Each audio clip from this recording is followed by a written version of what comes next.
Yeah, the low humidity and the wind making conditions ripe for fires. There have been red flag warnings in effect until 9 p.m. for most of the eastern half of the state. You can see it in purple there on the map. Firefighters there and across the Front Range have been watching the forecast closely, especially as wind gusts pick up across the area tonight and especially tomorrow, too.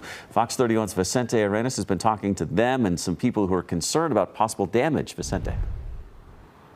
Jeremy, the wind here this afternoon here in Boulder County has really started to pick up. The National Weather Service saying today, while people here in Colorado are used to windstorms, this is not going to be a typical windstorm that we see here.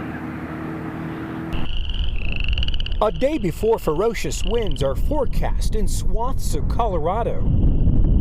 A small taste of what's to come in Boulder. This area could see gusts of up to 100 miles an hour. Boulder fire rescue crews have been preparing. Being that wind is really the #1 driver of wildland fires, especially here in Boulder County along the Front Range, our alert is very high. The National Weather Service says stronger than usual gusts are expected here, anything above 60 miles an hour, and Stephanie Deal of Broomfield worries in her 4th floor apartment.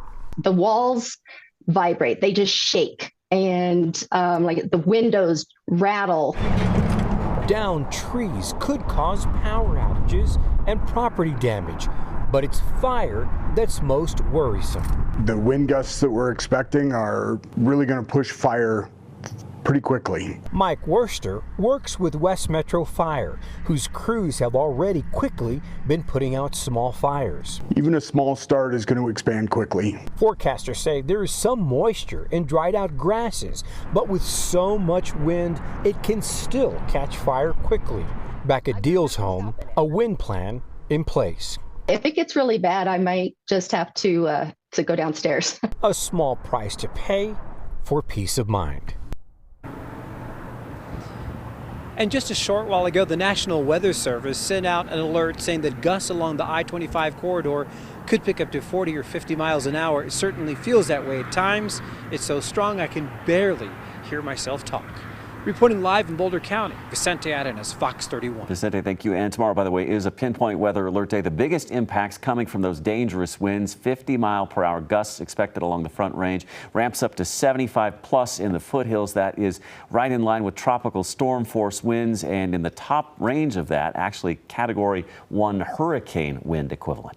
And those winds, of course, could wreak havoc on your home, so you need to bring in or secure outdoor furniture and decorations. Also a good idea to trim tree branches, especially the ones that are close to your home. It may be wise to also secure loose gutters and shutters, and finally be prepared for those potential power outages.